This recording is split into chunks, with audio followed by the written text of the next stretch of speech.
Alors bonjour chers abonnés, j'espère que vous allez bien. Alors, aujourd'hui j'ai deux questions, du moins trois questions, mais que je dois répondre à deux aujourd'hui. D'abord la question d'Aristide Quadio et la question de Kofi Élisée. La première question vient de Aristide Quadio quand je dis, il a regardé ma vidéo suite dans laquelle j'ai dit que la chance n'existait pas. Et il m'a dit pourquoi est-ce que je dis que la chance n'existe pas.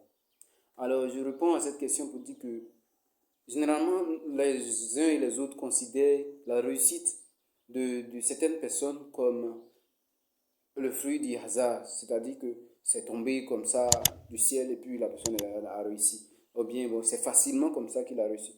Mais la chose qu'on ne prête pas attention, sur laquelle on ne porte pas attention, c'est l'ensemble des événements qui ont suscité la réussite de la personne.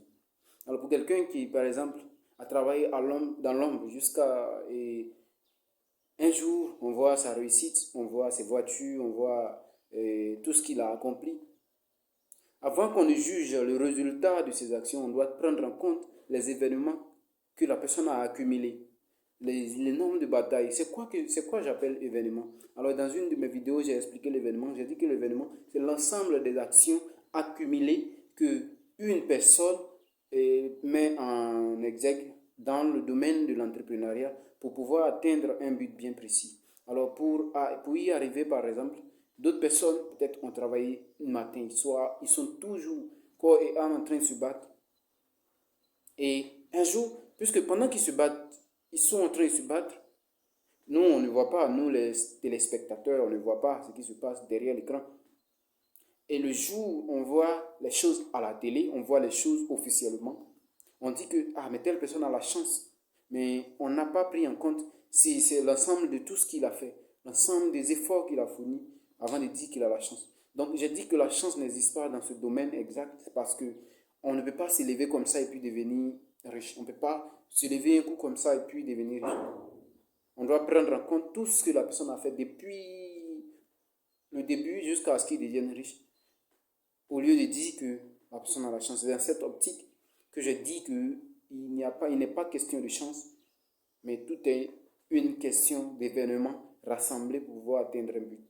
Alors si tu veux vraiment progresser, ne pense pas que ceux qui ont réussi avant toi ont eu la chance. Mais il faut concevoir que ces personnes se sont battues pour pouvoir atteindre le niveau qu'ils ont aujourd'hui. Vous voyez, c'est dans cette logique que vous allez comprendre pourquoi, qu'est-ce que c'est que la réussite et comment est-ce qu'on réussit.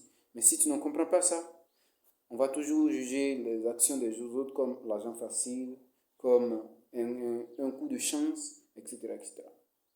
Alors la deuxième question vient d'Élysée qui dit que comment apprendre efficacement, si je ne me trompe pas, euh, une langue. Alors, je reviens toujours, il y a une de mes vidéos qui parle de ça, comment apprendre efficacement la langue anglaise. Il s'agit d'abord de la concentration. Et puis, de la durée de temps qu'on détermine pour la langue qu'on veut apprendre par jour.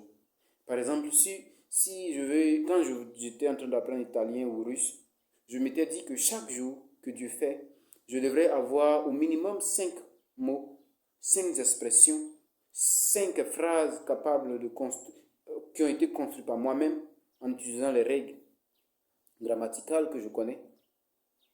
Et je me dis que en fin de journée, je dois être capable de les réviser, de refaire le matin et réviser le soir. Donc quand je me réveille à 6 heures, de 6 heures à 7 heures en ce moment où j'étais encore au campus, de 6 heures à 7 heures, je me prépare un peu avec les vocabulaires, les phrases que je construis avec toutes ces expressions et mots que je trouve. Et le soir, quand j'arrive à la maison, j'essaie de les appliquer. Donc, il y a l'apprentissage théorique et il y a l'application de l'apprentissage théorique. Donc, avec ces deux techniques, on peut facilement apprendre une langue, c'est-à-dire quand je fais théoriquement, je me mets maintenant en pratique. Donc, c'est la pratique qui va me permettre de manier la langue. C'est pourquoi, quelque part, on parle du maniement de la langue. C'est la maîtrise qu'on se donne, la capacité de maîtrise qu'on se donne à nous-mêmes afin de pouvoir apprendre une langue.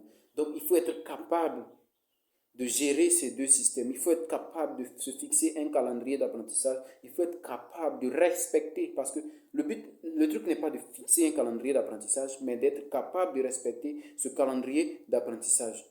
C'est parce que si tu te dis que je dois apprendre russe matin à 5 heures, et que 5 heures arrive, dans ce temps, tu dors encore, tu ronfles, tu ne pourras rien faire. Mais si tu te dis qu'à 5 heures, tu dois apprendre russe, et que quand tu te réveilles à 5 heures, la première des choses que tu fais, c'est apprendre russe. Tu es sur la voie pour réussir, tu es sur le chemin de la réussite. Donc, tu te concentres à fond, et ça marche. Et il y a une autre technique encore que j'ai nommée dans une de mes vidéos, la technique Nescafé 3 en 1. Il s'agit là, la technique 3 en 1, pas Nescafé 3 en 1, puisque j'ai emprunté ce nom à Nescafé 3 en 1, c'est pourquoi j'ai dit Nescafé 3 en 1. Donc, dans cette technique, il s'agit pour vous de faire une seule activité et puis d'avoir 3 résultats. Par exemple, je regarde une vidéo qui est sous-titrée peut-être en anglais et qu'on parle, ou si c'est sous-titré en français, on parle en anglais et c'est sous-titré en français. Voici les 3 compétences que j'ai en même temps que je regarde la vidéo. L'écrit, l'oral et puis la capacité de distinction vocale que j'obtiens. C'est-à-dire que quand j'ai écouté la vidéo, sinon quand j'ai regardé le film ou la vidéo, j'ai écouté le son, j'ai écouté, en même temps que j'écoute le son, j'écoute la prononciation, c'est-à-dire la phonétique du son, de tous les mots qui sont employés, et je vois, donc j'utilise la perception, lui, et je développe mon reading skill, writing skills and listening skills. Voici les 3 skills qu'on développe en même temps. Donc avec toutes ces techniques, je pense que pour une personne déterminée, c'est facile d'apprendre une langue. Et la dernière question m'a été posée depuis la Russie, qui dit когда я изучаю английском языке, я не знаю, где мне дойти. Alors il dit, chaque fois que je vais apprendre la langue anglaise, je ne sais pas par quoi commencer et je ne sais pas où commencer. Et donc j'abandonne. Alors je ne vais pas répondre ici parce que si je réponds, ça sera en russe, ça ne va pas permettre aux autres de suivre. Donc je vais prendre le temps de répondre à Zlochki une prochaine fois dans une vidéo spéciale pour la Russie. Et merci, j'espère que la vidéo t'aura plu, Élisée. Je te remercie beaucoup pour tes questions parce que beaucoup posent des questions, mais toujours il insiste pour que je réponde à ces questions. Donc merci Élisée, merci à Aristide Quadio, merci à Kuruma Yakuba et merci à toutes les personnes qui prennent de leur temps pour regarder mes vidéos. Je ne vous ai pas oublié. Sanitairement, ça ne va pas bien, mais je fais l'effort d'y être, de donner le meilleur de moi-même.